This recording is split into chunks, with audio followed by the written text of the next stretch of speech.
မင်္ဂလာပါဒီတစ်ခါမှာတော့ဒီလိုရုံးသမားတွေအတွက်အားလိနာဆွဲဖို့အချိန်မပေးနိုင်တဲ့သူတွေအတွက်အားလိနာတက်တူးလေးအကြောင်းကိုယူဒီနေ့လေးဆာမနဲ့ဆွေးနွေးပြီးတော့တိုင်မြင်ကြည့်ပါမယ်လိုက်ပြီးတော့ကြည့်ပေးပါအောင်ရှင်မင်္ဂလာပါဆရာမဒီတစ်ခါတော့ဒါယူကအားလိနာထိုးခြင်းနဲ့အဲ့တော့ရုံးတက်ဖို့အတွက်ကြတော့လေဒီရုံးသွားတာဘာညာနဲ့ဆိုတော့အချိန်ကအားလိနာဆွဲဖို့အချိန်မပေးနိုင်ဘူးအဲ့ဒါကြောင့်မို့လို့အားလိနာထိုးခြင်းနဲ့ဆရာမယူအကြံလေးပေးပါဦးယူညနဲ့အပေါင်းနဲ့ဆိုလို့ရှိရင်ဘလို့အားလိနာလေးဆိုဖို့အဆင်ပြေလောက်လဲညီမလေးရဲ့မျက်နှာလေးနဲ့ဆိုတော့မျက်လုံးလေးကဝင်းဝင်းလေးပေါ့နော်ဝင်းလေးဖြစ်တဲ့အတွက်ဟောပေါ့ညီမလေးကရွေးချက်ပင်ခွင့်ရှိပါတယ်သူကတော့အဲ့လိန်နာထဲမှာတော့3မျိုးလောက်ရှိရပေါ့နော်ဘေဘီလိန်နာလေးရှိမယ်ဘောလုံးလိန်နာလေးရှိမယ်ပြီးလို့ရှိရင် umbrella လိန်နာလေးရှိမယ်ရှင်ဟုတ်ကဲ့ဘေဘီလိုင်နာဆိုတာကဘယ်လိုမျိုးကိုပြောရလဲဘေဘီလိုင်နာလေးကကြောတချို့ဆိုရင်ဒီဒေါင်လိုက်ထည့်ရလို့ပေါ့အမီလေးထည့်ရပေါ့ပြောမယ်ဆိုရင်တော့အမီလေးထည့်ရလို့ရှိတယ်ဒါမဲ့ဒီဘေဘီလိုင်နာကြောမျက်လုံးလေးပိုဝိုင်းသွားအောင်လို့သူကပုံလေးကြတာပေါ့နော်ဒီပုံစံလေးကိုပြောရပါတချို့ကြောဒီဒေါင်လိုက်ထည့်တယ်ဆိုရင်တော့ဒါဘောလုံးလိုင်နာလို့umbrella လိုင်နာလို့ဖြစ်သွားမယ်ပေါ့ဟုတ်ကဲ့ရှင်ဟုတ်ကဲ့ဟုတ်အဲ့ဆိုရင်အားလိနာအမျိုးအစားတွေရောဆရာမဘယ်နှမျိုးလောက်ရှိရလဲသူက3မျိုး4မျိုးလောက်တော့ရှိရရှင်ဟုတ်ကဲ့ရှင်သူကကြောဘေဘီလိုင်နာရှိမယ်ဘောလုံးလိုင်နာရှိမယ် umbrella လိုင်နာရှိမယ် classic လိုင်နာပေါ့နော်ဟုတ်ကဲ့ဆရာမဟုတ်ပွဲတက်တွေပါကြတော့ classic နဲ့သွားတာပေါ့ classic လိုင်နာလေးကဘယ်လိုပုံစံမျိုးလဲအဲ့ဒါလေးမသိဘူးclassic လိုင်နာလေးကကြောလူတိုင်းနဲ့လိုက်ဖက်တယ်ပေါ့နော်မျက်လုံးမေးရပဲဖြစ်ဖြစ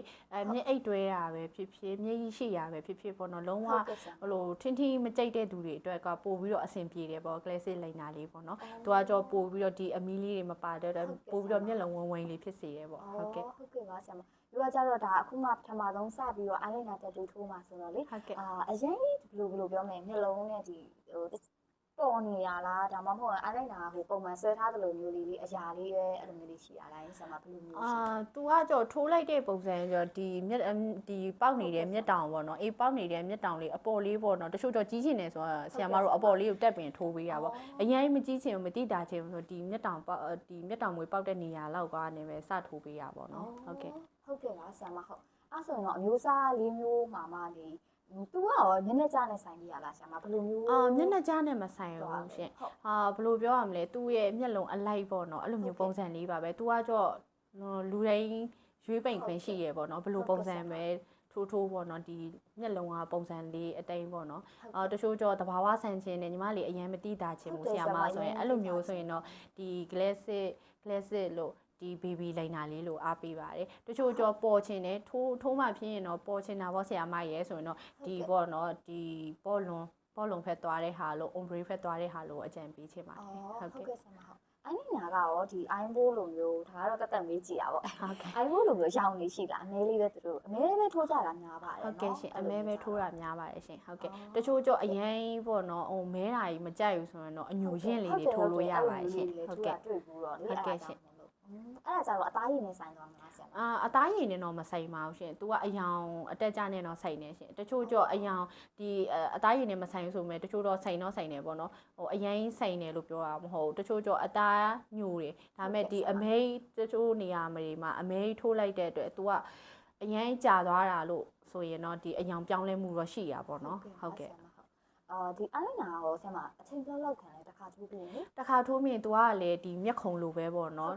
်နှစ်ကနေ3နှစ်ထိခံပါတယ်ရှင်ဒါပေမဲ့တစ်လပြည့်တော့ refill လေးဖြည့်ပေးရပါတယ်ရှင်ဟုတ်ကဲ့အဲ့ဆိုပြန်ပြီးတော့ refill ပြန်ဖြည့်ပေးရတာဖြည့်ပေးရပါတယ်ရှင်ပြင်သွားတာလို့ဘာလို့အဲ့လိုမျိုးရှိရလားရှိပါတယ်ရှင်ဟုတ်ကဲ့ရှင်သူကနှစ်ကြာဝါးလေးလကြာဝါးလေးအယောင်လေးကတော့မိန်တာတော့ရှိပါတယ်ရှင်ဟုတ်ကဲ့ပါဆရာမအလိုင်းနာကြတော့လေယူကအခုပထမဆုံးစထိုးမှဆိုတော့ဒီထိုးပြီးဘလောက်အကြာပေါ့နော်ရေးမချိရတာတို့ဘာလို့လေမျက်လုံးဆိုတော့လေပြောကြပြီးတော့မျက်ကပ်မှန်သမားလည်းဖြစ်တယ်အမြဲတမ်းဒီမျက်ကပ်မှန်ကိုထည့်နေရတာတဲ့ကြောင့်မလို့ဒီအလိုင်းနာလည်းထိုးထားမယ်ဆိုလို့ရှိရင်ရောမျက်ကပ်မှန်ကိုခဏလေးဒါမတက်ဖ ೇನೆ ခဏလေးအဲ့လိုနားထားရတာဘာလို့ရှိလားမရှိပါဘူးရှင်ရေလဲထိလို့ရရဲเนาะရေလဲထိလို့ရရဲအဲ့လိုမျိုးအတိကတော့လက်နဲ့ပုတ်တာတော့ဘာလို့တော့မလုပ်ပေးနဲ့ပေါ့เนาะဘာလို့ဆိုထိုးထားစားဆိုတော့ဒီအကြောပေါ်မှာထိုးရတဲ့အတွက်သူကကြောနည်းနည်းလေးရောင်တာလေးတော့ရှိမယ်ဒါပေမဲ့အရင်ရောင်တာတော့မဖြစ်ဘူးပေါ့เนาะဆီယမလို့ထိုးပြီးရင်เนาะထိုးချင်းဒီထုံစေးရလည်းအကောင်သုံးပေးတဲ့အတွက်ရောင်တာရမ်းတာလေးလည်းမဖြစ်ဘူးအညော်လဲခံလို့ရရဲပေါ့เนาะဟုတ်ကဲ့ပ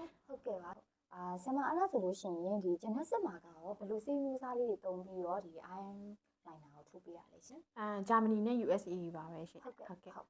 ဘာကွာလဲဆရာမဆေးနှစ်ခုပါလေ ဆေးနှစ်ခုကကြောဂျာမနီကကြောပို့ပြီးတော့အယောင်ပိုလာတယ်ပို့ပြီးတော့ပုံထွက်လာတယ်ပေါ့နော်ပြီးရင်ဆေးသားလည်းပို့ခံနေရှင် USA ကကြောသူကကြောဆေးသားကတော့ဟိုခန္ဓာအချင်းကတော့တူပြီမဲ့သူကပို့ပြီးတော့အယောင်ထွက်အားနေးတယ်ပေါ့နော်ဂျာမနီနဲ့စာလို့ရှိရင်တော့ဂျာမနီကအယောင်ထွက်အားပိုမြန်တယ်ပေါ့ဟုတ်ကဲ့ ဟုတ်ကဲ့ပါဆရာမယူရကြတော့အခုမှအဲ့လိုက်နာစပြီးတော့ထိုးမှာဆိုတော့စောင်းရင်လေးတွေရောဘာရှိမလဲ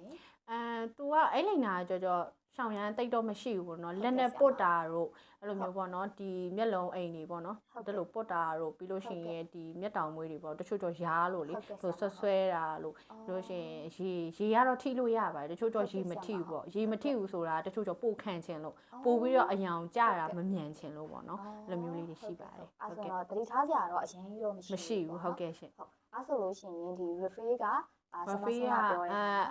45ရက်အတွင်းလဲရတယ်ဆရာမတို့ကတော့45ရက်ပေးထားပါတော့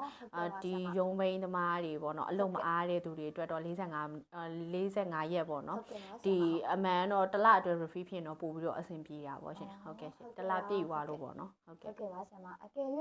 ဒီ wing မဟုတ်ဘဲနဲ့ဆရာမရဲ့ယူကြတော့ wing တိတ်မကြိုက်ဘူးပေါ့နော် wing မဟုတ်ဘဲနဲ့ဒီလိုတိတိလေးပဲလုပ်မှဆိုရင်အဲ့ဒါကြောင့်ဘာလို့ဖြစ်သွားမလဲ wing မထုတ်ကြတယ်ပေါ့baby liner လေးဟုတ်ကဲ့ baby liner လို့ခေါ်တာရှင်ဟုတ်ကဲ့အဲ့ဆိုရင် baby liner လာမှ wing လေးထုတ်တာနဲ့မထုတ်တာပဲကွာသွားမှာပေါ့နော်baby liner မှာကြော် wing ထုတ်ချင်လဲရတယ်မထုတ်ချင်လဲရတယ်ပေါ့နော်သူကဘယ်လိုပြောမလဲဘောလုံးနဲ့တော့မတူဘူးပေါ့ဘောလုံးကြော်အရင်ထူပင်းပေါ့နော်နည်းနည်းကြီးသွားပုံစံဖြစ်တယ်ပေါ့အခုကညီမလေးကတိတ်လည်းမပေါ်ချင်းဘူးပြီးလို့ရှိရင်မျက်လုံးလေးနက်နက်လေးဖြစ်သွားရုံလောက်ပဲအဲ့ဒါဆိုရင်တော့ baby liner လေးကအဆင်ပြေရပေါ့ဟုတ်ကဲ့ဟုတ်ကဲ့ပါဆရာမဟုတ်အဲ့ဆိုခုလိုမျိုးတေချာလေးရှင်းပြပြီးတော့အတွက်ကျေးဇူးတင်ပါတယ်ဆရာမအခုကတော့ဒီ eyeliner tattoo အတွက်ကိုဆရာမနဲ့ဆွေးနွေးပြီးသားပြီဆိုတော့နောက်ဘက်မှာဘယ်လိုအကြောင်းအရာတွေဆွေးနွေးအောင်လဲဆိုတာဆက်လက်ပြီးတော့ကြည့်ရှုပြပါမယ်ရှင်